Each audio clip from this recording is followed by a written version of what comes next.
or is it just gonna be a one-time deal where you give it up next Yeah. week, right?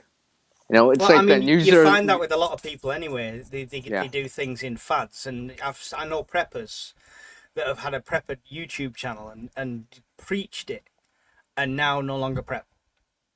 Suddenly that's gone as a fad, and now they're on to doing something else, and they really don't think anything's going to happen anymore. So they've decided everything they said for the last year and a half, 2 years on their channel was just crap Yeah. because they don't even believe it themselves. well, I think this is why, in terms of preparedness, right? I think that kind of 80-20 thing, or 70-30, whatever the number, right? Where you prepare for the more likely things is still the way to go, generally Yeah. speaking. Because, like, I mean, for me, I'm gonna give some stories and analogies and some metaphors here, right? I mean, for me, I know in a given year here in Canada, there's absolutely virtually a 0% chance that I'm gonna be able to dodge, unless I go on vacation or move away, that I'm gonna be dodging the snow or the cold here. There's absolutely no way, because this is where I am. Right? It's just an eventuality. Like it may be milder, maybe less cold. Maybe it's only just below freezing, not -30, right? But I always Yeah. realize that in time, even there will be an extreme cold of some sort where the temperature's gonna plummet, right? Far below the typical value for that time of year, right? I'm talking about like where like Environment Canada would trigger an extreme cold warning, right? That kind of thing, or even let's say -17, -20, whatever, right? 0 Fahrenheit for you guys in the U.S. All right, and I always roll with like if people here in Canada or in our places prefer for that, even specifically, you would probably have food and water for other times of the year. You would have certain little things. If you prefer something like that, you'll have like some shelter elements, whatever it is, sweaters, maybe a tent or whatever, right? Some heaters, whatever, right? Extra Mm-hmm. lights and stuff like that, right? And a lot of that stuff, like the heat, not the heaters, but the lights, the water, and the food can translate over to grid down power outage during summer. Or these giant heat waves that, the like what Europe and North America experienced this year, right? Yeah. Out east in North America, which is Ontario, Quebec, actually even Atlantic Canada, all the states out east, right? Spain, Portugal, right? You know, heat, powers down, Yeah. grid down, power outage, blackouts, rolling blackouts, whatever you want to call it, right? And those things, Yeah. right? And look at how many and look how many people were affected by that, right? Because that will test your resolve, right? Yeah. Yeah. Definitely. So But I having mean, some items and the skill and the willingness to maintain that too, right? Like solar lights, for example, right? Yeah, you can bring it in, but remember, you gotta bring it back out every day to recharge it, right? You're gonna have the willingness to maintain that going, right? But you realize, oh, yeah, it's blistering hot, but I gotta bring it outside because I won't have light at night. So I'm not, okay, quickly do this, all right? The willingness to get back into heat just to put something out in the sun or whatever, right? Could be winter too, right? You know, checking on the chickens in the winter or whatever as a yeah, homesteader, right? You gotta have the willingness to do that kind of stuff, right? routine. Yeah, exactly, right? Because some people can do it for a certain period of time, then give it up. It's just like a New Year's resolution or anything like that, right? At times, people give it up. It's just like how you said, Mike. Some people got into preparedness and not so much anymore, apparently, right? Where Yeah. people, they can got into it now. They've been able to maintain some level of preparedness, some level of inventory that they're checking their get home bag, bug bag, kits, pantry, water supply, rain barrels, the Yeah. power banks and all that stuff, and maintaining them and checking on them and all that stuff. I think you'll find as well it's when people are preparing for a certain thing. So if they're preparing for a certain threat and that threat is no longer a viable threat, that's when they think, oh, well, I'm okay now. And they dismiss it. That's why when we talk about prepping and stuff, we talk about a core of prepping. And that Yeah. translates over to most situations. Yeah, Because that whether you're 80-20. preparing for, whether you're preparing for a flood, a blackout, a zombie uprising, whatever you decide you're going to prepare for, it boils down to what you need to live, and that's the core of prepping. Yeah, 3 seconds without air, Yeah, yeah. 3 minutes without Yeah. air, The rules of 3 three. days The rules without of water, threes. Yeah. 3 weeks without Up food, to. sort of thing. Up to. Well, that's Let's again just say, that's remember a that. Up that's a to. ballpark, because if you live in the middle of the Sahara Desert, it's going to need water a lot quicker. If you live in a more moist Yeah, atmosphere, it's and different. So it's very ballpark, Yeah. and it depends on your health. But prepping, it boils down to that core of prepping, where it's water, food, shelter, warmth. Yeah, so no matter what the situation is, whether it's World War III, whether it's evacuation, whether it's anything like that, it boils down to them things you need to survive. And that's why it shouldn't be a fad, because if you've moved away from that place that was a potential floodplain to a higher position, it's not just a case of, I don't need to prep for it anymore. Them preps still need the translate to water and something food. else. Yeah, Yeah, but you still need water and food. they translate to all sorts It's of other I things. mean like if I went like moved down to a place that rained more, okay, I'll be like, okay, maybe I don't need as many rain barrels, but I still need water to drink. Right? I still need the food. Yeah, yeah. I'll But probably like I still say, need some form of shelter of some sort, right? Like an yeah, umbrella. it I don't boils need the down parka to, anymore. I won't need the parka. I might yeah, need the bug net, for example. it's people right? slipping into that attitude of it's going to be fine. And it's don't get me wrong, it's probably a nice way to be thinking. I imagine people that are not prepping and think everything's going to be wonderful are much less stressed at times than I am. So it's probably a nice way. However, Mike, remember, like, however, if a situation does come for them, their Oh stress yeah, level accelerates faster than what yeah. you're going through because it goes for the roof because now it's happening now and it's an emergency or it's serious enough, right? And there's a time crunch probably or a strain of some sort like that causes that stress in terms of like Yeah. But danger, people don't, life, whatever, time, money. unless it's right in front of them, unless it's happening, people don't see it, and they don't want to see it. So a prepared mindset has to. This is why, right? Okay, so I'm going to defend some of them channels we're not fans of, right? So we know what we're talking about: the fear mongering, Day X, Doomsday. It's all happening Okay, I'm tomorrow. listening. It's I'm World listening. War I'm Three. listening. I'm listening. I'm going to defend them in a way because the fear needs to be the spark in some people to start prepping. Yeah. They need to have some self-control so they don't go down that rabbit hole of like I did at one point. Don't get me wrong, I did at one point. At one point, the missus is trying to sleep. I'm lying in bed listening to NY Prepper's latest emergency alert next to my head at 2 o'clock in the morning. That's when I knew I had a problem, guys. But a bit of fear is a good thing if it sparks somebody down the right route. It's no point Yeah. going to explain to friends, oh, you should prepare. And they say, why should you prepare? Say, oh, no For what? reason. Everything's what? going to be wonderful. Yeah, and there's no reason to prepare. Everything's going to be wonderful and unicorns and stuff like that. But if they've got a bit of fear, if it's like, well, look at this threat here, look at this threat here, and look at these articles here, it's going to spark them in the right direction. That's the only way I think you can instill a prepper's mindset. There's overkill. You don't want to be doing that constantly 24/7, fear, because it's not healthy. But if they're not listening to reason, then a little fear might just push them in the right direction. So there you go. That's my defense for channels like that. Yeah, Moderation. I would agree. And prepare for the HSS, or conversely, sometimes if things get sketchy in your country, you talk less about it because you don't want to give away your preparedness. I agree with that. Well, see, Sorry, what's that? I missed that one. Conversely, sometimes things getting sketchy in your country, you talk less about it because you don't want to give away your prepare. Yeah, I mean, we had this discussion the other day. The difference between secret squirrel prepper and building a community.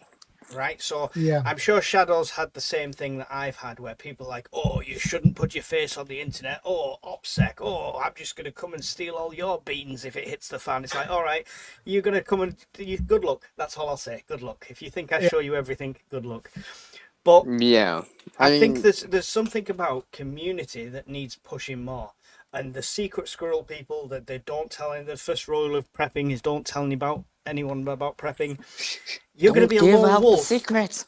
You're going to be a lone wolf. And there's a tiny bit of nugget of truth in these Hollywood productions where the survivors are never the preppers. The survivor are a band of random people that have been chucked together because they all happen to be traveling the subway that day, for example. Mm. And at some point during that movie, that series, that television program, they come across a stash of stuff because it was a lone prepper who happened to trip over a nail, get an infection, and die because he was a lone wolf and he was on his own. All right? So community is a much better place to go than actually keeping it secret. The first people that are going to be in your mag is not the people you've gone camping with, not the people you train with, not Shadow, who's a good friend because he's over the oceans. He's not going to be part of my immediate mag as much as I'd love him to be. It's going to be the people around me. It's going to be the neighbours, the people you're Yeah. hiding from. That's going to be your Person mag, across and the that's the way you street. survive. Yeah, exactly. Exactly. Well, I think that's a good. If you think about it in terms of like this 80-20 thing I've been talking about, where if it's flooding, fire, twister, hurricane, or whatever, you will be in your area. Yeah. Doesn't matter if it's urban, rural, or suburban, right? You're not be in that area, all right? You're gonna see people you might have seen before, for example, right? And if they've already met you, kind of know who you are, kind of to a certain degree, you'll probably you won't have to introduce yourself and get into their good books or and all that stuff, right? Because you've already done this kind of homework in advance, right? In terms of getting to know people to a certain degree, right? Where you can at least trust them to help you out for now because you have a common goal. At the moment, let's just say, a twister just hit your area, right? Well, this common goal kind of thing, Yeah, it's that helping blitz people out. mentality. We call it the blitz mentality over here in the UK because of obviously the blitz during World War II and how communities all came together. And I think there is some of that still about, and I think that would come into play depending on the situation. Yeah, It of course. depends. It all depends. It's all orders of magnitude, right? Because everyone's willing to help each other if it's a short-term thing and they can see an end. But if there's no end, all of a sudden, hungry people get desperate. And not only that, they can actually what's the word I'm looking for? Afford or have the resources or have the time to spare to help you, right? I mean, if someone's trapped over here and my family's trapped over there, I mean, come on, something like that, right? I'll be like, sorry, man, my family's in danger too, right? I think Yeah, people would obviously, understand, that's prioritized, yeah. yeah, or I only have one bottle of water, and it's Yeah. just 40 Celsius out, right? Or This is something like why- that. This is why But- part of my prepping has become not just what does my family need to survive for 90 days, 100 days, 200 days, a year, etc. It's, if I get enough of this, I can cook en masse. I've got a huge pot, a pan, I can make potato with what's in the garden. I can make a potato soup that could feed the neighborhood. Right? So once you've established your place, think about how you're going to build them relationships, because in an SHTF situation, whether you like it or not, your survival is going to be based on social. It's going to be based on the relationships you build with people around you, the right people coming in to help, and you help protect what you've got, and also dealing with social situations which are not so friendly, which are hostile. In terms of a mindset, right? In terms of problem, I keep mentioning it as problem solving because if you think about it, preparedness, you're problem solving. You're just kind of in more advanced, right? In before something happens, right? So if you think about it like that, if you're helping people in your area, neighbors or whatever, right? They may trust you or ask you for that assistance just because they know that you have the willingness to try to help. They would understand if you couldn't, but because suddenly, you're just walking in the neighborhood and, you see them, something happens and you go help them out and they'll be like, oh, yeah. CR did that for me that one time. Let's go find him. Yeah. He'll be a good person to ask. Mm. He'll have Uh, something to help Prepper for problem the solve this. Ages. Prepper for the Ages has mentioned something we mentioned before there, saying that local opinions section brought up the idea of raiding all the prepper houses because they bought up everything. No, if there's a crisis, not a single prepper was at the shop unless they weren't fully prepared. We didn't buy any of it. Can I also mention, sorry, Shadow, what Kevin said up there? That's the one.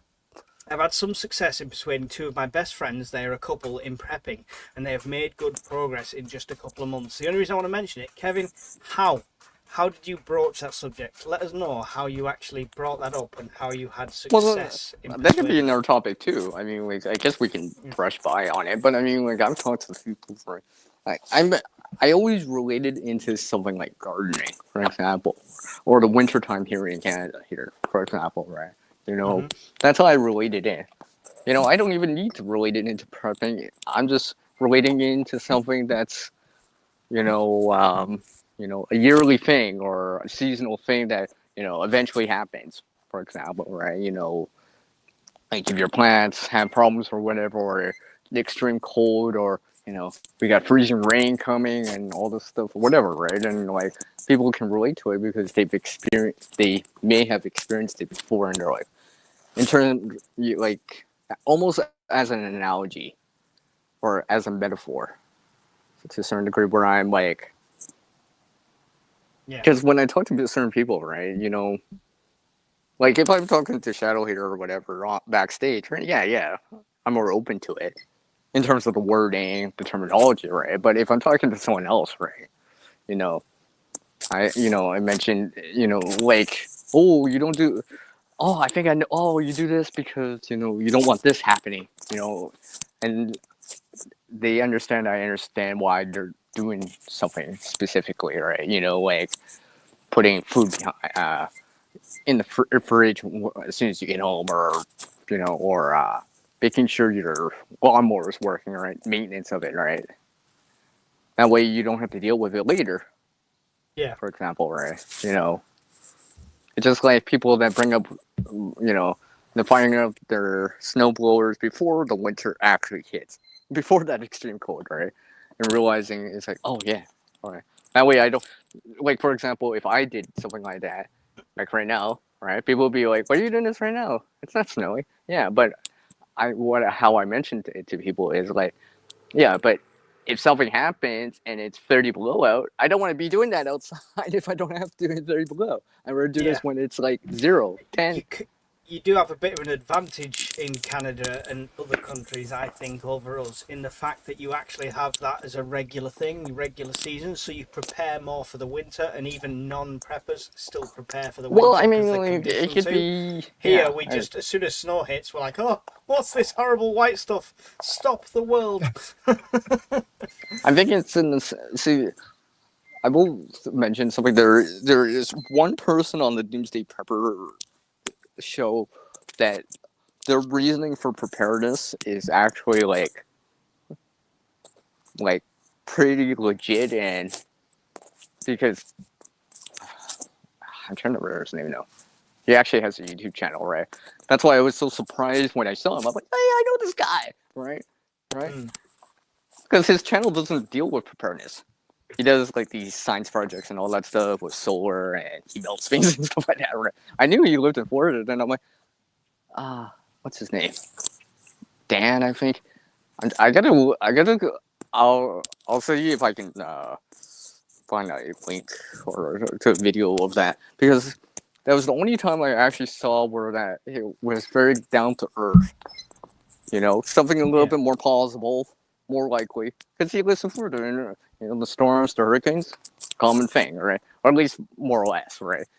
Maybe not yearly, but like winter here, but it's an eventuality, right? Like he knows that in time, if you live there 50 years, eventually one will hit. It's just an eventuality, right? It's just like, for me here in Canada, I know eventually there will be a time where it will be really, really, really cold, right? Mm-hmm. It's just an eventuality, right? Especially if you're talking about years, decades, right? Eventually, there will be that time that'll happen, and you're gonna deal with it. Which means that having some supplies, some resources, and the knowledge too, right? And the willingness to actually like bring that extra jacket, you know, leave the blanket in your vehicle, kind of deal, right? Like Yeah. when and that whole, you know, when I see people like, because I help people out, right, or whatever, right? I mean their vehicles or whatever, right? Their cars, their trucks or whatever, right? And I just how I support that mindset of the preparedness is like I'll be like, oh hey, you got jumper cables, and they're like, oh yeah, for the winter, yeah, to jump my vehicle, right? They say it like that. And I'm like, oh yeah, it's smart, right? Yeah. You don't want to be stranded on the road, blah blah blah. Like I relate it into like that, where it's like, I understand it. And it's like, a good thing, right? Now, like, why the hell do you have this, right? Because that's not the motivating one. Seeing it like that, right? Yeah. But motivating in terms of like it's a good thing, like it's a smart thing or whatever, right? Stuff like that. Like if I see people with ring catchment, I'll be like, yeah, I don't make a, I'm like, oh yeah, good, right? Because I think this is the way to help people out, and maybe a little bit of fear thing to spark them up to a certain degree, by those two things, right? Because then they realize, hey, other people are doing it or thinking along the same lines, right? They understand it, right? It's just like the seatbelt thing or anything along the lines of that, right? Or how I relate things when I'm in the passenger side, right?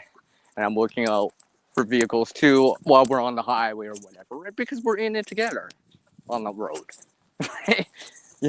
They might be the driver, right? Shadow might be the driver, right? But if I see something before he sees it and I tell him, he can steer around it. Whatever, right? Like I can see on the far right hand side better than he can because he's on the driver's side, right? I'll be like, oh yeah, I think I see something up ahead. There might be not a road closure, but maybe an accident up ahead or whatever, right? And then he can start looking for a detour or something like that. We can start planning for it right away, right? Because we're in the same boat, or car in this case. You know what I mean? Yeah. Right. It's just like, it's just like if you were at a friend's place or whatever and something happens, well, you're in the same boat. You're at your friend's place or whatever, right? I mean, your stuff's in their place, your backpack or whatever, your purse or whatever's in their house, right? So if something happens to the house, well, you just lost your purse, right? So, something happens, you like find her, I'll be like, oh yeah, we gotta put that out, man. My stuff's inside too, right? Where I'm doing for Hey, selfish Teresa, reasons, good to but see you. yeah.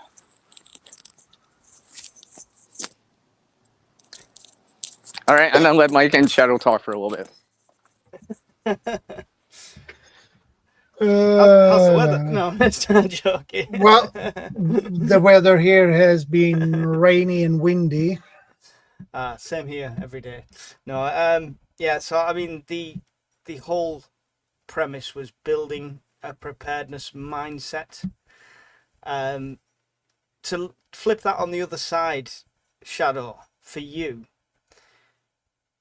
did you just when you started prepping, when you kind of got the reason to prep, did that instantly come, or is it something you think you build a mindset over a longer period of time? Well, I always have been interested in survival, wilderness survival, since I was a kid, basically, because I was hiking and canoeing a lot when I was a kid, mostly canoeing, but some hiking. So over time, and when I get older, the that interests were still there. So Mm-hmm.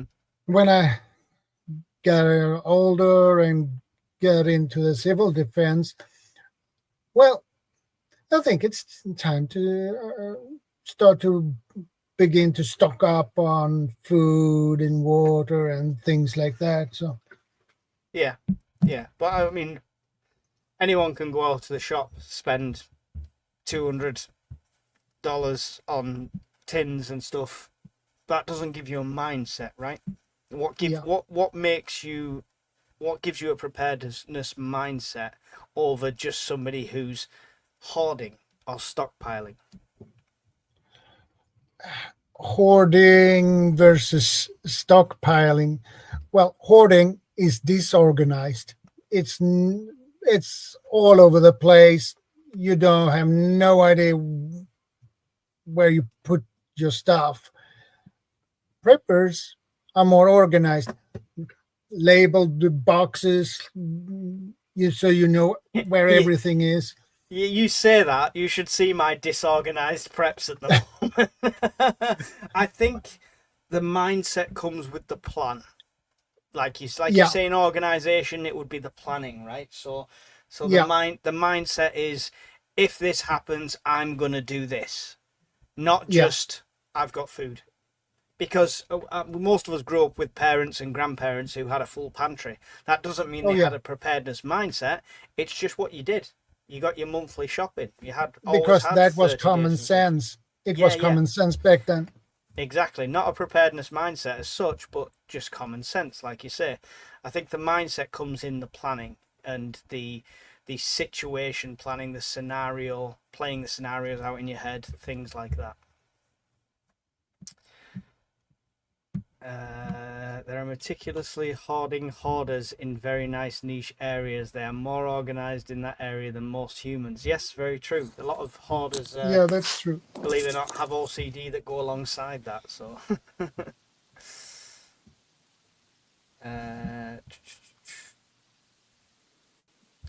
they don't have Mike's link. I think I posted it in there for you. I don't know if it's appearing for you. No, it does not. It's on your side.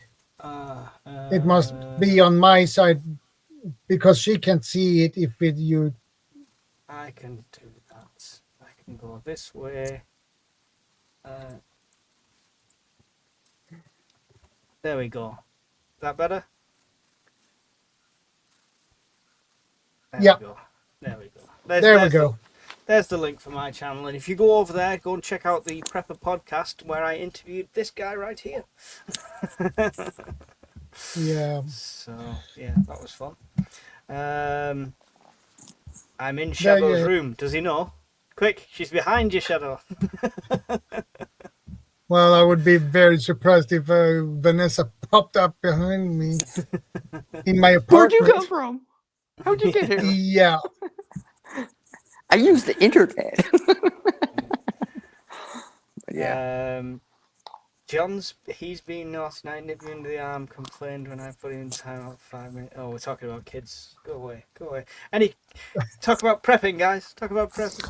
Well, another way you can get into that mindset is like, let's say you learn something.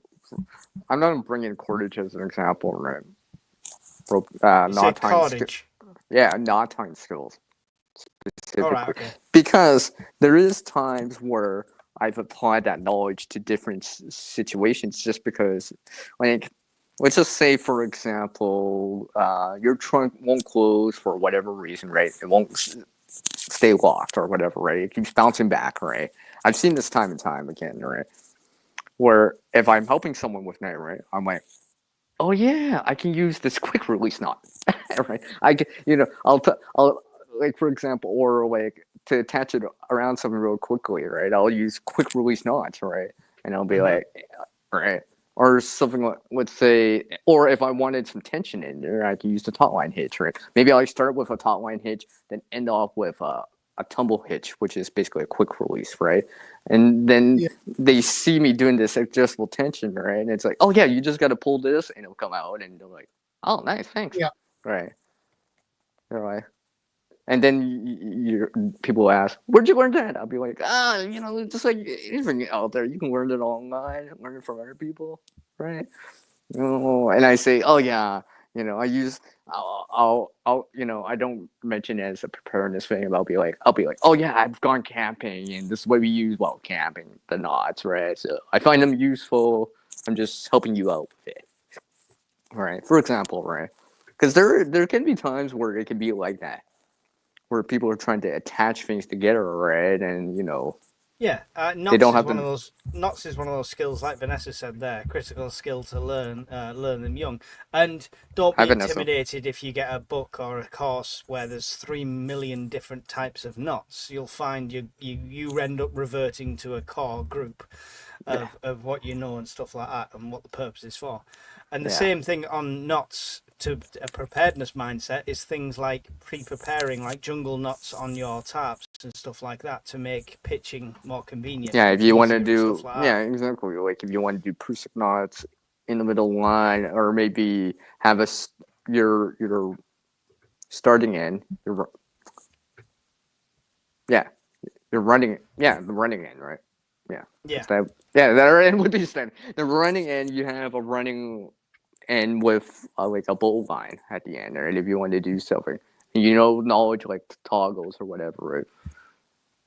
And stuff like yeah, that. It could be as simple as you just need some more force into it. So you apply. It's like, well, we don't have a block and tackle or a pulley. Well, okay, well, let's see if the trucker's edge can help here, get some leverage to kind of do something, whatever it is, right? I mean, like to so pull something out, right? Which is just so difficult, yeah. right? I popped this up just because we mentioned it before, and I finally found the cover. So I'm putting together a booklet for the Prepper Network for people that are not preppers. So it's not like the ins and outs, the fine tuning, the comms, the radios, stuff like that. It's the very core of prepping, and that's kind of the front cover for that. So it's just encompassing water, food, medical, warmth, shelter, and Yeah. everything that entails. So that hopefully when that's finished, that'll be something that you could give to somebody who's a non-prepper to kind of show them that prepping mindset in a way. Yeah, that is a really good idea, actually. Yeah, because every other country seems to be giving leaflets out to their population. In this country, we're not.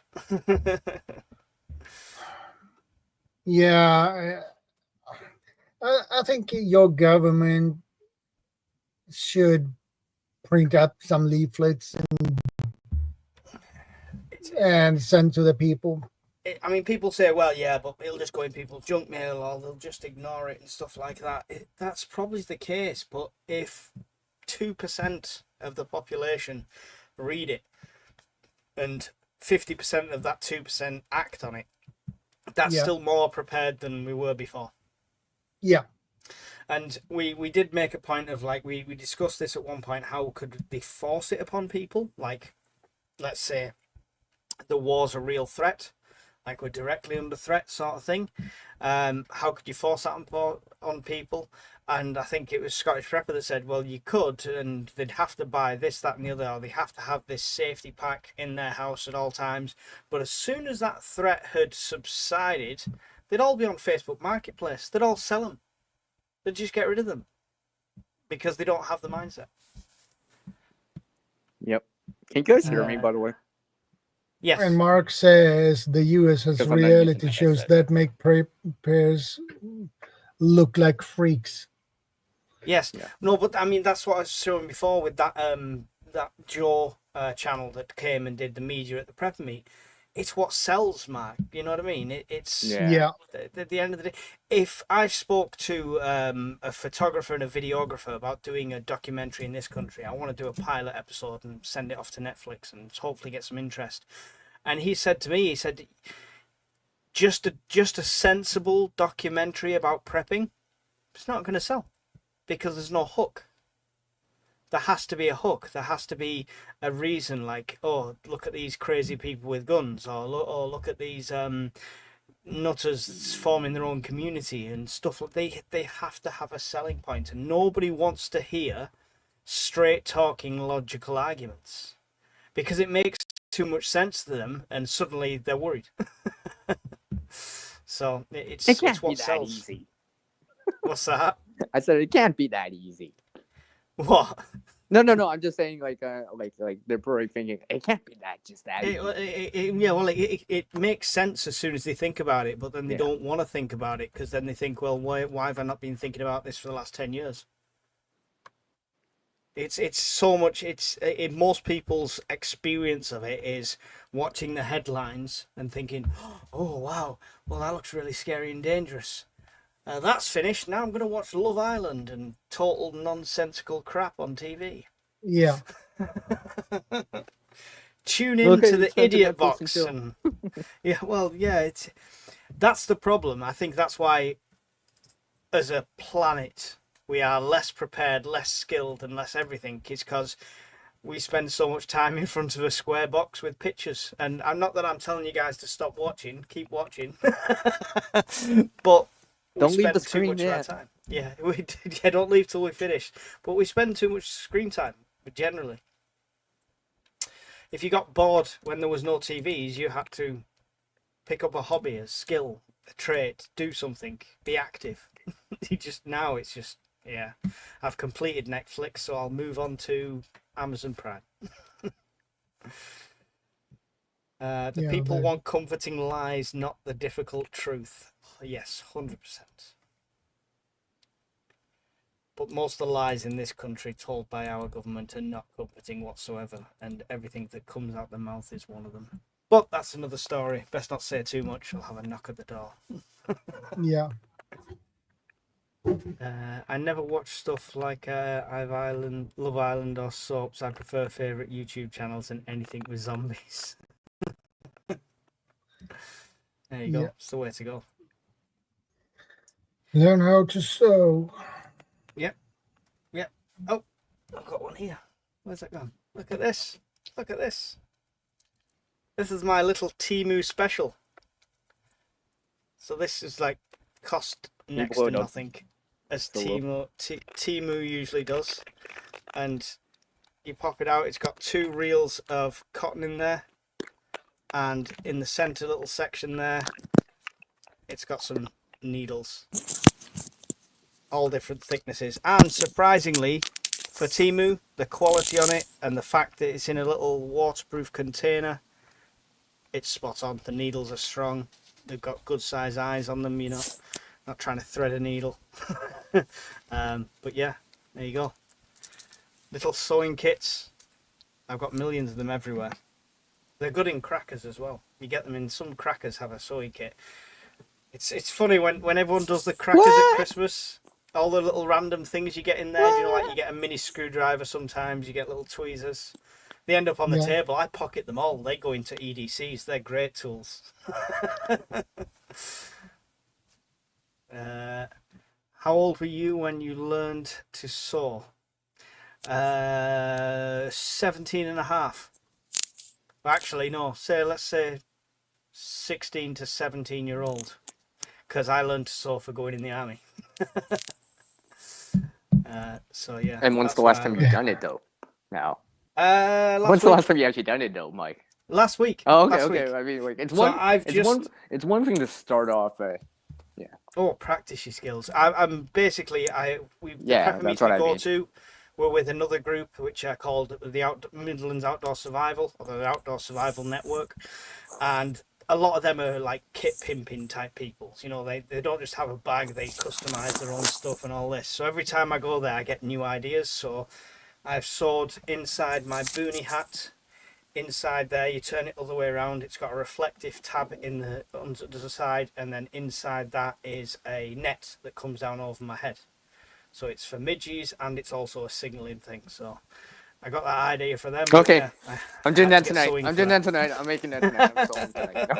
Just out of nowhere. I came up with this idea, everyone, from Mike from the UK. Oh, it's not my idea. It's Rogue Roger Combat. There you go. So yeah, you mentioned it. It's good.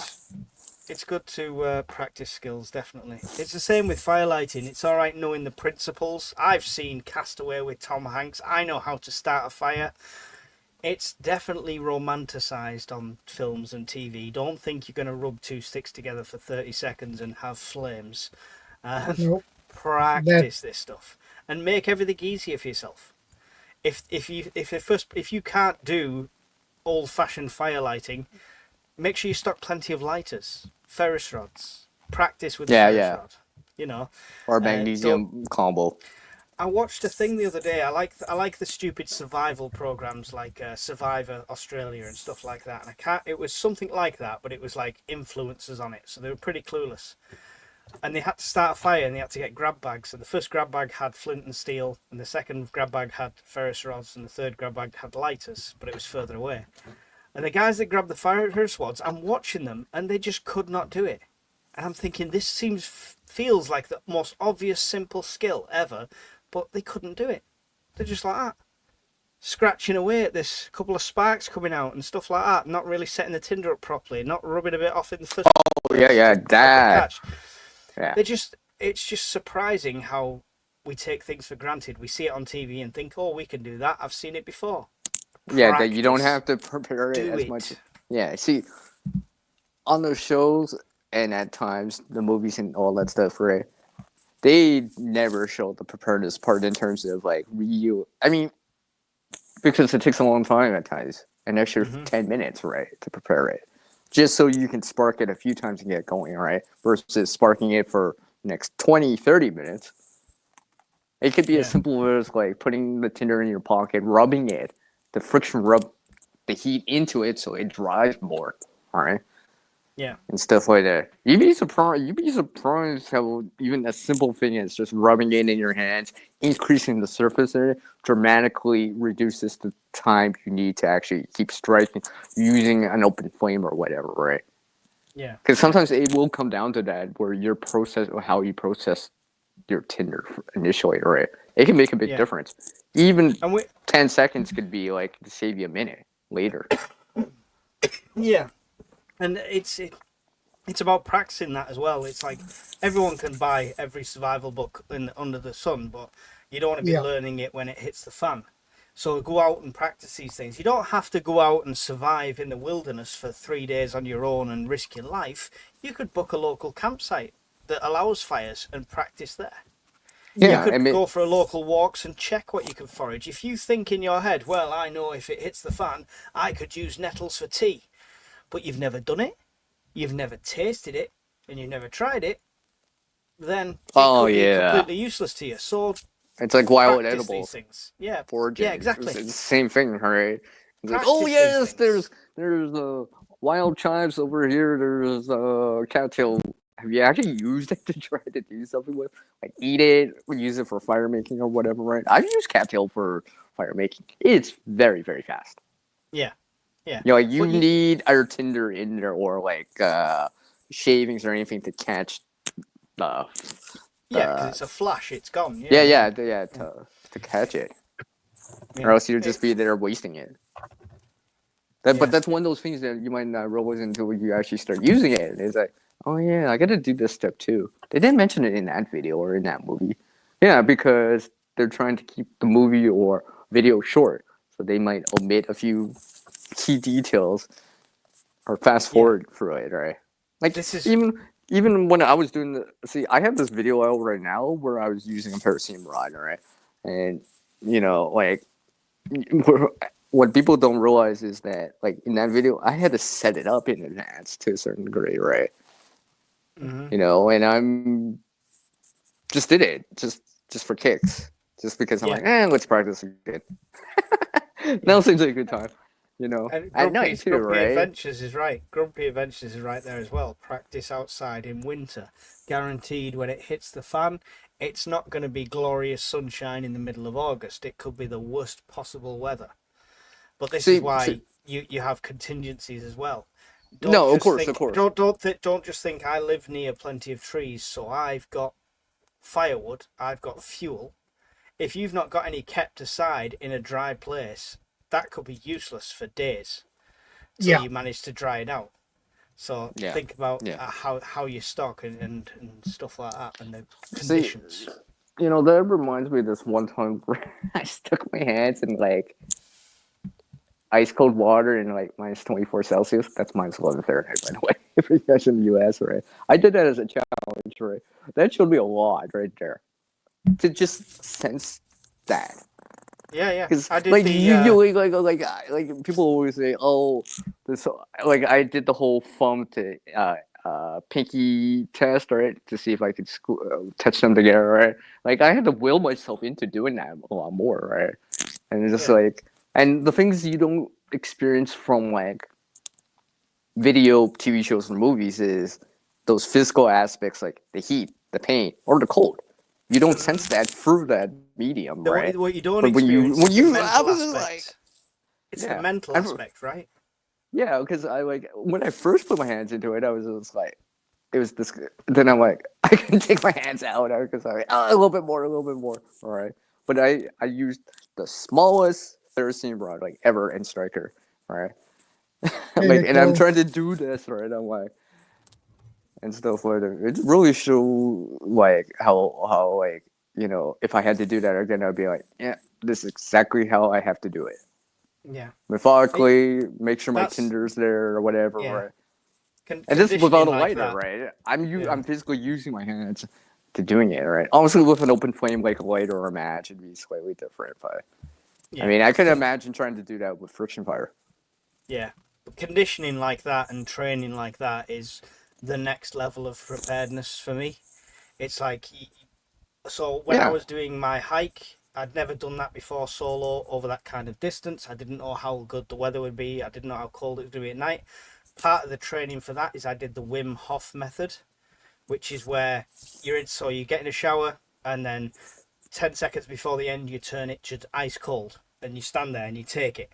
And then the next time you increase that time and you increase that time. And Wim Hof is a survivalist guy. You can see he's called. Or I could just walk out in the middle of winter. Yeah, but it's conditioning yourself to that point. That's what I'm saying. It's like baby steps into that point, to the point I can now get into an ice cold shower for 3 or 4 minutes, no problems at all, no shortness of breath. So it's conditioning yourself. Yeah. I totally understand what you mean, because like here in the wintertime there's this kind of, it's just below freezing too. It's 0 Fahrenheit -17, then everything lower than that, right? And I always rule, especially if the conditions are not changed for a significant amount of time, I'm like, well, I might as well just start getting used to it. Yeah.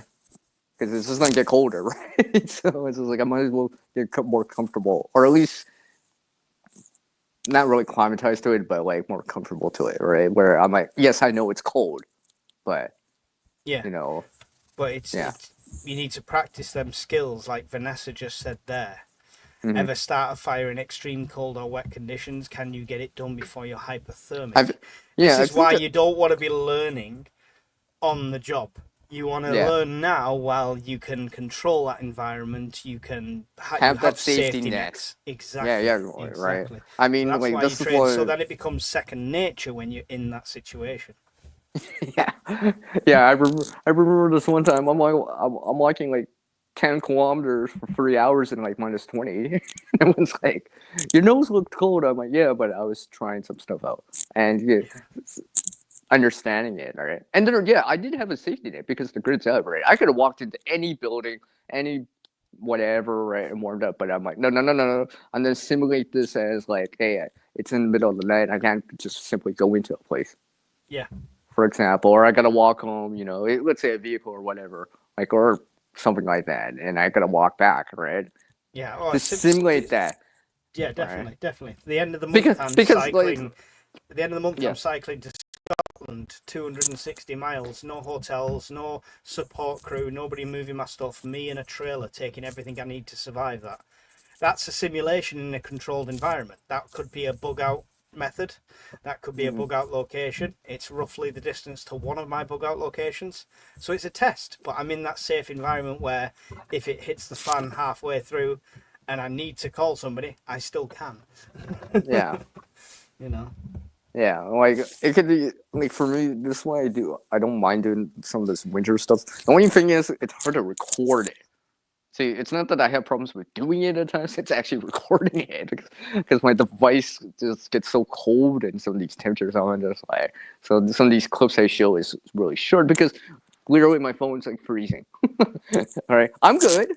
Like, I'm still warm. My hands are still warm, but my throat's like freezing cold. Trying to show this and all this stuff, right? I'm like, and stuff like that. But this is why I do some of these things during the winter because, like, well, I got to deal with it like almost half the year at times, or a quarter of the year, and it's an eventuality for me, right? I might as well just start getting used to it and knowing, how far I can push it. Where I like, it's like knowing what heat exhaustion feels like to you if you've never experienced it, or what frostbite feels to you, right? The sensations that you get in terms of the pain and all that stuff, right? I mean, that frostbite burns when it's falling back. I'll be like, yeah, it hurts. Then like, I'm putting my hands underneath my armpits or whatever. Right? I'm like, I don't even care, right? Because I won't be the one complaining in 2 minutes, right? Because I'll be warming back up, back to the normal state. I won't be, right? Yeah. I don't want to be like Shadow here and be like, not just the armpits. The crotch is a good place as well. I'm sorry, I'm still showing whoa! I didn't say it like that. Said... I'm not saying it like that. I mean, I want to stay warm, but maybe not that warm. Yeah. She was on about ways to start fires that were near you, and I've got lenses and stuff like that. I do usually have my keys with me, which has got an everlasting match and a ferro rod on that as well. But just in arm's reach, lighters are the go-to. These ones not so much because it's an electric starter. Love the storm lighters, but this is the best by far. This is from the 1960s from an antiques place, old school, petrol, little flash on there. Yeah. Until Shadow brings out that later he has. Well, that's just she was just on. Bring up that later. No, she was on about in arm's reach. I mean, I've got a flamethrower in the back if you need. Yeah. So yeah. Hey, Michael, how come you got this jet engine? Just case. It is a cool lighter. Daryl said cool lighter. Actually, to be fair, go to any antiques mall. There's a one in the northwest if you're there called Bygone Times, and they sell them cheap. They sell them really cheap, and that flint has never been replaced. It's original. Look at that's a birthday candle. Look at that. I pull out a lighter, he pulls out a lightsaber. He's always got to do... It's the knife thing all over again, isn't it? We're going to have a short about this. Is that always going to happen? I've bought bigger knives since you did that. I came up with that short. And I thought that would be a fun thing to do. Yeah, I can't answer you back, though, because of the laws in the UK. It's like... Yeah, if it ends up comparing stuff like that, I'll get a knock on the door. World Survivalist, good evening, good to see you. Go on, let it spoon. Hey, Alan. I see you've played Knifey Spoony before. What is that anyway, Shadow? Show me that in detail, not just the flame. Show me what you had there. The lighter itself. Yeah. So I assume this is something you refill with just regular gas? Butane gas. Yeah.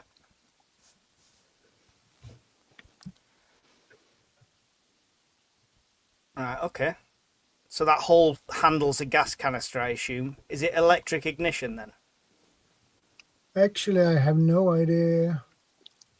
What's it that has safety. Yeah.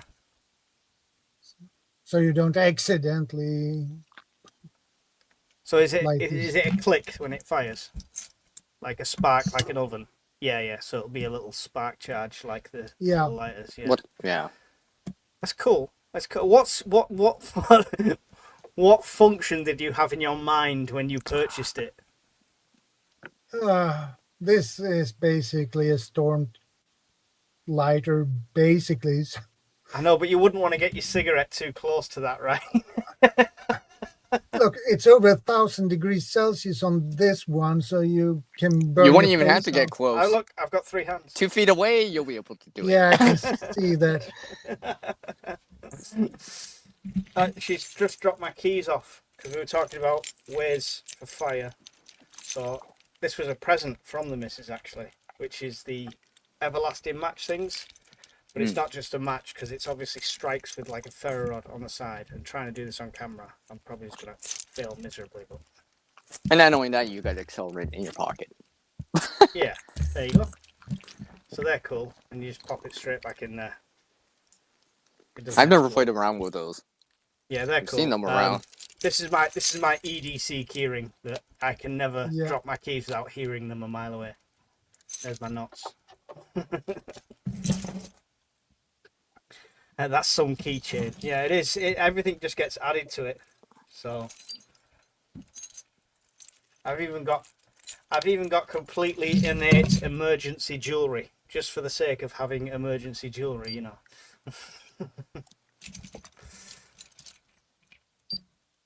Call that a spoon.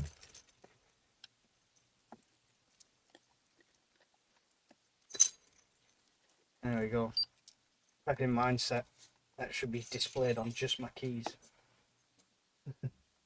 That's cool. I want to see if they... Did you get that on Amazon or something? What's it called? Shadow.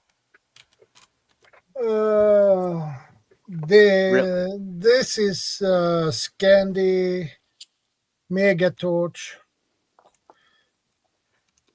Just look up Megaton. Jumbo Big Ass Lighter. He'll probably come up. Well, Maybe or a lightsaber lighter.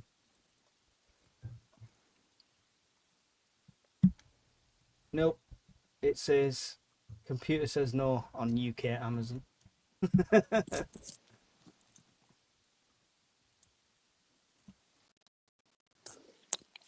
I can see if I can find something for you. Oh, here we go. Here we go. Windproof jet lighter storm lighter. Yeah, Looks like Darth Maul's mace. yeah. Oops. Oh no, I accidentally added it to my basket. Oh, he misclicked. Oh no! That one click buy, damn you. Oh, it's already shipping. It's already too late. 1432, that's going to be fun at the next prepper meet. Has anyone got a light? Yeah. Everyone will be like, Mike, whoa, whoa, whoa, whoa, whoa, whoa. Don't use the force on me, dude. Yeah. Well, Yeah, that's the one I've just found. Yeah, that's cool. Yeah. I mean, even if it's something as simple as that could assist you, right? I mean, like, you think about it. Yeah, like, you know, that mindset. Like, I have this mindset where I'm, like, trying to have options or diversify the options. Options and choices. Yeah. That's what No, well, because when you have options, generally, there's still hope for something, right? Like, problem solving, right? If there's a problem, if you have options to solve it, you still have options or hope to solving it, right? Because you have options to try to see if it works, right? Once you run out of options or run out of ideas, then it's just like, you're like, you know, you're shrugging your shoulders or giving up, I guess, Yeah. right? If you think about it, right? So that's why I'm always trying to add more options or diversify some of the options. Or like, is there another way? Is there another way? Is there another way still? Right? Yeah. It's just like water or whatever, right? Water, Yeah. fire, options like that, right? The lighter options, I've just shared something there, Shadow, if you can see that. Somebody got me this as a gift on the YouTube channel. But these are really cool. All right, so they're little arc lighters. So it's like an electricity arc that can produce a flame, touch it to something, you can light it, stuff like that. And the reason I have this as an option is it's not gas, there's nothing to run out, it's USB chargeable, and you could charge it from a USB solar panel. So this is the lighter that never runs out because you can always charge it. I can't show you right now because it's locked in a Faraday box, but you can always put a little solar panel in and always charge it. No gas, nothing like that. Little USB portable thing. you know And that. for the top tips from a prepper to another prepper, don't buy the camouflage one. Why shouldn't you buy the camouflage one? Because guaranteed at some point you'll drop it on grass. You're not going to be out in the open waving your lighter around, so don't worry about OPSEC with the orange one. Don't have it dangling from your neck. Yeah, I Just think don't have a green one, because if you drop it, you can't bloody find it. yeah, I think there's certain reason like I'm not a fan of like solid black lighters, right? Because you can hear it, but you can't see to see the fluid level, for example, right? Yeah. And it's easier to misplace because in the dark or whatever, right? I mean, even your ferrocerium rod, right? Like some of the stuff that you might get on Amazon or whatever, like the ferrocerium rods are all dark handle. Well, so like it's this really is easy on to misplace it. Amazon.com. This one is on Amazon.com. Yeah. Yeah. This that one is similar to the one I have. So Yeah.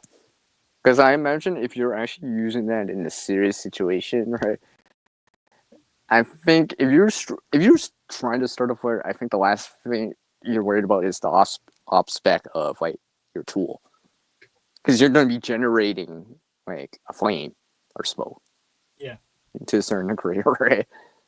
You know, but misplacing your ferrocerium rod, oh, that's probably very likely, because you're trying to do this fast, probably, right?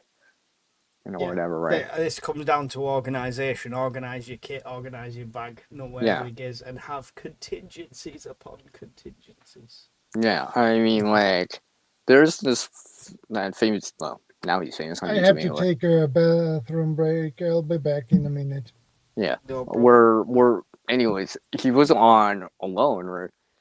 Basically, he tapped out because, I'm gonna put down my ferrocerium rod and start this fire and can't find it again and can't find it again. Yeah, and he had to resort back to selection. Well, he had to resort back to bow drill. Yeah. Use more energy, right? When he had a simple tool and we had, right? And like afterwards, he's like talking about it. He's like, yeah, all I had to do was maybe even just paint the handle just like an orange. It would have been helpful. Something as simple as that. Yeah, right. I love people on these shows. So we had Alone done in the UK as well. Yeah. So the UK ones did it, and the guy that they all introduced themselves and they were talking about the skill sets and stuff. And we're watching, we're thinking that guy's got some stuff about him. Plus he's a joiner and stuff like that. He'll be all right. Literally day one, sliced through his leg with an axe. Well, never mind. That's it. I don't think he's gonna make it. And this is why I don't bet. Yeah, exactly. Right. No, I've seen a lot of shows like that, right? And just like I sometimes I'll just excuse me, watch the pilot or whatever to see if I want to get into it, right? Because I want to see what are they doing. I applied for one of them, but didn't get in. World Survivalist says fire was at one point the most prized thing to have and know how to make. Exactly, and that's where we. Yes, that's why we revert back to it. Is the one thing. It's life. It's sterilization. It's cleaning water. It's boiling water. It's keeping warm. It's absolutely everything. Yeah. Don't skimp on your fire preps. Yeah. See, like this is why I do it to a certain degree here, because like in the winter time, yeah, I might have to use it. Mm-hmm. For example, right? I mean, like there's a reason for it, but like just. Like if it's cold outside, I'm like, well, at least I get the lighter in my pocket. Well, at least I have an option. Because I could never imagine trying to do bow drill in the winter here for me. I mean, it's just. I mean, it's possible, but if you've got the heat and the time and the luxury, it's a great thing to save energy. Other resources. So I mean, if you've got, say, you've got a lighter, you're gonna, no matter what you prepare. without a sustainable way to keep doing it, you're on a countdown, right? So if I've got this lighter, I'm on a countdown for how long that fuel lasts, or the backup fuel and stuff like that. So if you can, Well, I mean, if you can do bore drill fire starting, you have the time, the luxury, and the dry tinder. Do it, because every I- time you use that, you're saving this. I think, just to jump on that, I think if I, depending on the situation, let's say undetermined length of time, far away from civilization, right? I'd be like, maybe now's the time to make some charcoal, make some char punk wood, Yeah, while I still have the lighter. Let's exactly. just say it's a full standard big lighter, whatever, full size, regular size, right? Well, I'll be able to get more out of it and not have to resort to bow drill later, because I'll be able to still get a spark even for a little bit of time, right? Yeah, I won't be using. I'll just flick the lighter for 1 second just to ignite the char cloth or char punk wood, and that's it, and blow it into flame instead, right? Save me. Like, it'll take a little bit more time, but I'll save the resource if I deem it necessary, right? But then again, it could be as simple as like your lighter's running low. You found a lighter, but it's really, really low. yeah, Right? It'll still generate sparks, but you realize that the flame aspect is very finite right now because you don't have that much fluid. You can see it or hear it. You're like, well, I might be able to get 2-3 minutes continuous flame, but that's about it, all right? And then I'm back to sparks, right? yeah, So if you had a chance to make something that's charred like punk wood or charcoal or whatever, right? You have a tin or whatever method of doing it. I would consider that, because at least then once the fluid runs out, because it'd just be easier.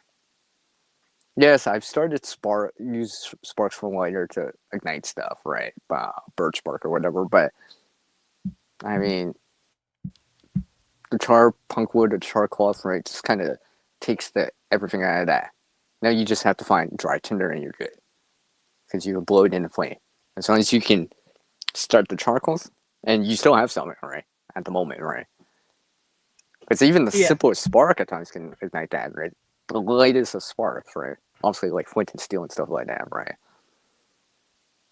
For example, right? I mean, like, Yeah, even if Guardian was here, GP was here, you'd be like, oh, yes, and the lens too, Sierra. Like, yeah, all right. Because even the smallest lens, the smallest parabolic lens can start charcoal off. Because, it's because it's that easy to start it. But you have to blow it into flame. You have to have tinder with it. But as long as you can get it, yeah, you can maintain that for a little bit of time. yeah. And like I said, if you got like a minute's worth of flame left in the lighter, right? Well, now you just have to strike the lighter probably even just once. Quickly touch the charcoal next to it. It'll probably just be like, right? It'll catch it. It'll be like, oh yeah, I can see an ember spreading on it. Okay, right? You just maintain that for a little bit of time. No, that could potentially, in terms of mindset, right? Especially like if you in the preparedness mindset or the survival mindset, right? If you have no idea the time,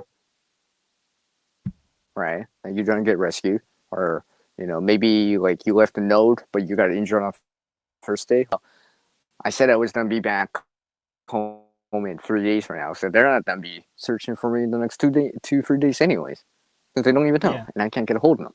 They wouldn't know, right? Until so you have to extend the resource out, which means that you got to find another option, something that you can sustain for a little bit more time, right? Yeah. That was a small Like lighter. especially if you're random. Yeah, I've just put this up, sorry, because Love put it up as a suggestion. It looks really cool, to be fair. This is becoming an expensive. Maybe I should change my icon back. I didn't realize we were on top of fire again. I should change I wonder what the price on that one is. Yeah. I'll add it to my ever-growing prepper list. That's just... Hey, Mike, I think your list is... Mike, I think your list is bigger than Santa's list. It was. This is tiny. Because this is my wish list that I publish on my videos, and everyone's happy to get something for a £5 or a £10, but nobody wants to spend £1,300 getting me a tent box. So So this is just the stuff Hey, left I could over use that a I freeze need to pick up dryer. myself. Yeah, yeah. I'm not stuck a freeze dryer on there, not for $3,000, but yeah, that light is really cool. So I've added that to Yeah, the list there. And Cheers for the suggestion, Daryl. yeah. I mean, I think that mindset, like I'm realizing that, you know, like even how do I say this? Like, I'm trying to relate this into a show here, one of the survival shows or whatever. And I'm trying to think of an example here. I keep thinking of like Dave Canterbury and Cody Lundin, and I'm trying to. I mean, when they were doing that show, right? Obviously, that's a pretty established scenario or whatever. It's a reenactment, right? That's just like the supplies that they have are kind of. This is what a likely hiker might have, or camper, or whatever might have, or fisherman, or whatever might have, right? And they're going through it, right? And stuff like that. Stuff like anything they find, right? They always realize, they only have so much of it, or it's a consumable, right? You know, so like they're trying to if they don't have to use it, they won't use it. Try to use things off the landscape if you can, right? Obviously, that piece of paracord is probably gonna be a little bit easier to work with than reverse breeding some saplings and all this stuff, or using roots, right? But like, for example, right? But oh, here's a root right here. We don't need to use the paracord to go down this hill a little, right? We got something here, all right? Saves you the time, and you can still use the resource of the paracord later, or the rope, whatever, later, right? Oh yeah, save resources wherever you can. Yeah, I think because when possible, but if you deem it necessary to use it and it's important enough, well, you'll have to make that judgment call and probably just use it. It's just the way it is, right? If you have a water filter with you and you need water, well, you're probably gonna be using it. Yeah. Just saying, right? Day or two, well, you're probably gonna be using it.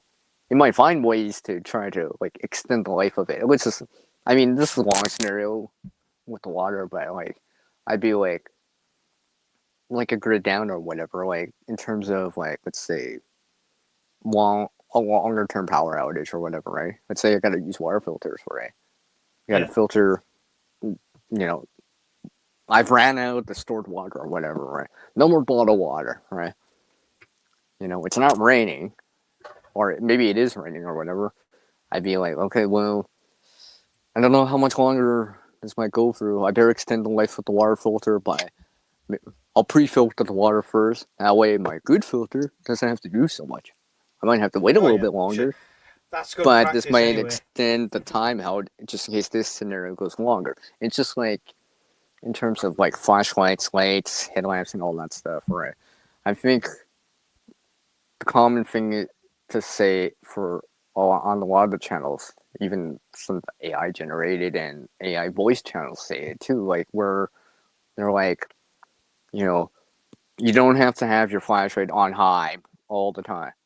Just get by with enough light. Even if it's on the low firefly mode, whatever, right? You don't need it on turbo all the time, right? On the high, right?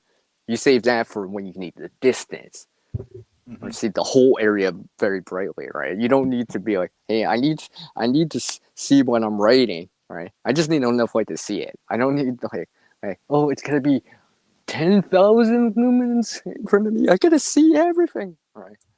Yeah. Because if you think about it, batteries go down, even USB power, you'll drain it, right? So it's a consumable. The power is consumable, right? So if you only have so much and you have no idea how long it's going for, you want to stretch that out as much as possible. So if necessary, hey, I can turn the turbo mode on for 1 minute because I saved some power because I didn't use it for the last 3-4 days. I can see way in the distance in the trees now, kind of deal, right? Yeah. Because I'm always remembering that when I go camping or whatever, right? I'm like, yeah, I only turn on high flashlights or whatever on high when I need to see far out. If I'm just in my tent I don't need that bright. I just need bright enough so I don't stumble, step on stuff, whatever, right? Like in the room or whatever. I just need it bright enough so I can see the things in the room, not step on things in the room. I don't need it like daylight, right? Especially if you're thinking of operational security, right? You want to keep your light level down, right? But enough to see, obviously, right? Because you still have to see inside, right? But just know, so it's just like, even if you have like, instead of using the white light, you use the red light or whatever on your headlamp or whatever, something like that, or diffuser or whatever, right? Like even for you, like I would use solar lamps, lights, garden lights before I use my headlamps or flashlights or torches. Yeah, there's conserving resources. Because again, I can recover that energy later, right? Yeah, there's like I say, conserving resources is good, but like World Survivalist says, if you're in an emergency situation, depending on what the situation is, then use the gear you've prepared for it. If it's an emergency, you don't want to put yourself into a situation. Well, what I'm saying is like, so you can allocate that resource, power, consumable a little bit more later if you need be, instead of using it for like something that you don't necessarily need that much power or that much light or that much heat or that much water, whatever, right? I mean, like, you have to play it by ear, right? I mean, like, if you're sitting in bed in a power outage, you probably can get by with just very minimal light. You don't need it, like studio lighting, right? You just need enough so you don't stumble, right? Trip over whatever, right? But then again, you got something like some high-end flashlight or headlamp that's like very powerful or bright, but the runtime isn't that high because you're it's 1,000 lumens or whatever, right? It projects out like half kilometer or whatever, right? But it goes through that power fast. But it's there if you need it, right? You know what I mean? Yeah. Yeah, because you want that option still available, right? You're just choosing the low consumption power or whatever option right now because that's all you need. If you need more, you can go up. But the thing is, if you consume all that power too fast, you might not have any for later when you really do need it again, right? You know what I mean? Like, I don't need to I don't need a studio to see when I'm writing. I do need a little bit of light, right? But if I'm trying to search for something or whatever, right? Someone in the distance or whatever, I don't need that distance or that power for that purpose. So making sure I have reserved enough beforehand so I can still have access to it later, right? Have that option still, right? Versus where your battery's so low that you can't turn the turbo mode back on now because you've worn down the battery, the power so too low. Because you let the kids or whatever run around with it like on a high beam, right? Something like that. I hope that makes sense. I mean, like, because I've been thinking about that. I'm like, yeah. Because depending on the situation, all right, you may not know how long. You may not know how long. So you might have to ration certain little things to a certain degree, right? I mean, use it if you have to, right? Honestly, I'm not saying don't use the stuff, right? But what I'm saying is, like, what's going on at that time, right? Can you get by with less if you have to, right? Yeah.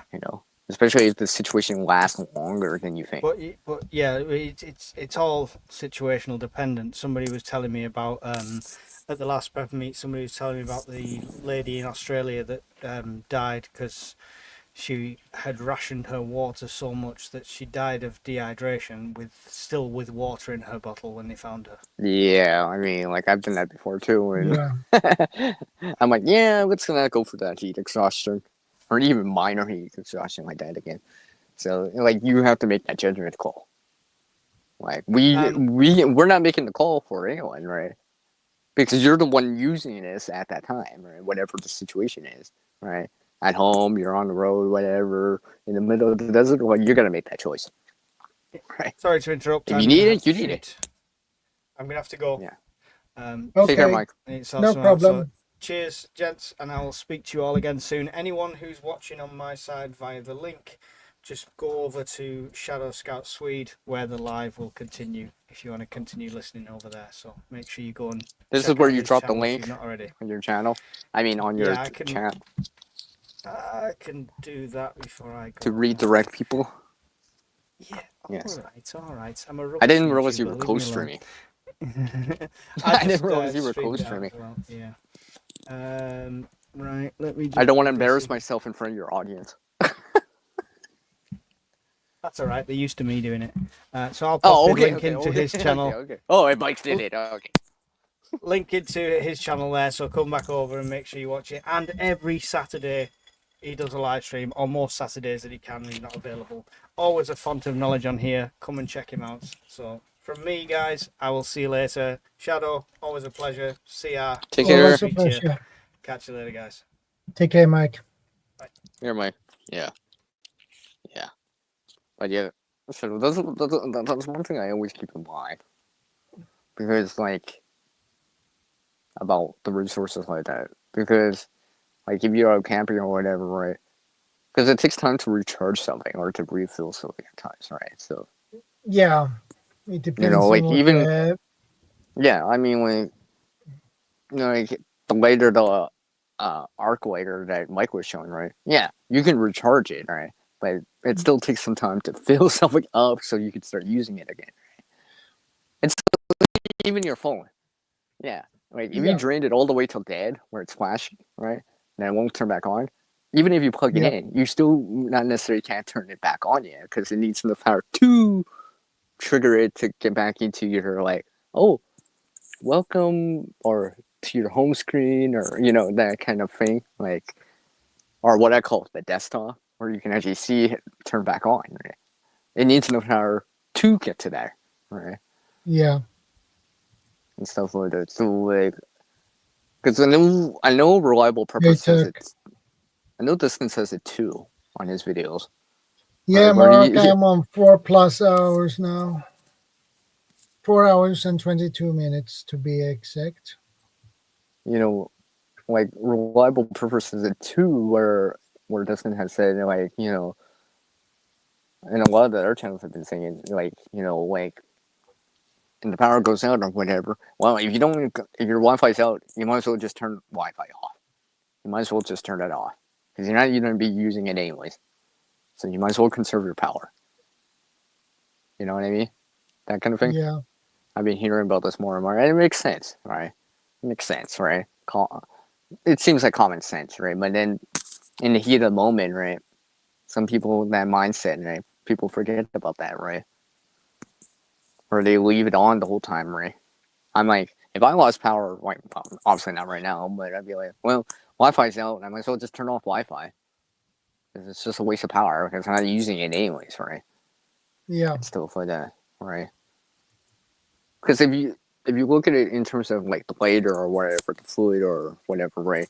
You may need that power later to actually make a message out or to call out or whatever, right? So, yeah. I always keep that in mind.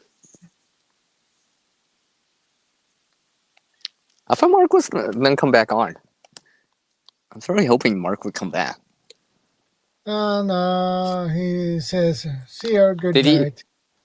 Oh. I was like, I thought he was going to bring bacon. He put a lot of bees in there. I thought he had so much extra bacon. I was waiting for the bacon. Aw. Don't get to see the bacon guy this time. Because you get hungry. Shh. Everyone knows that already. Yeah, I know. No, but, like, yeah. Like I said, like, in terms of this preparedness mindset, I mean, like, it's just, the willingness to keep going and not give up and have some options available and, learn from the experiences of not only yourself, but other people too, whenever possible, right? Because Mark like, says next week, CR, I'll cook live. yeah, and I'll eat live.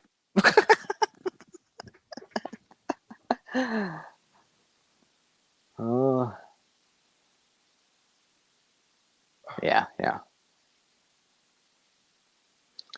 So, Shadow, I think we've drawn this out Yeah, long enough. I think we've drawn yeah, this out long enough once again. Like again. yeah, And besides, I'm starting to do that thing that GP does.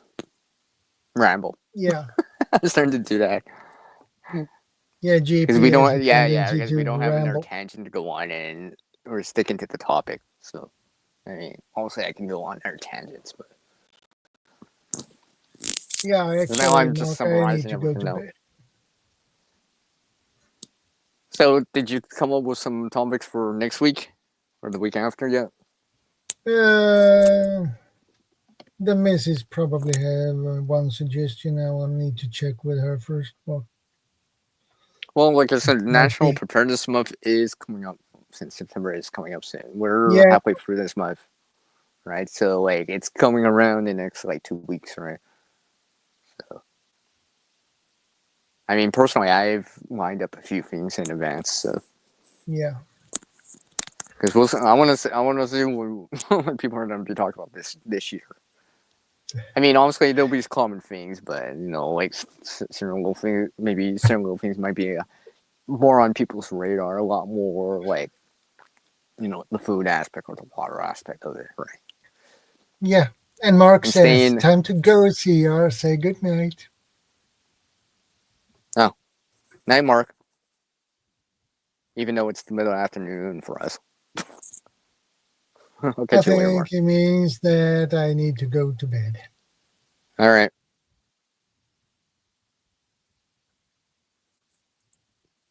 Hey, thank you for stopping by.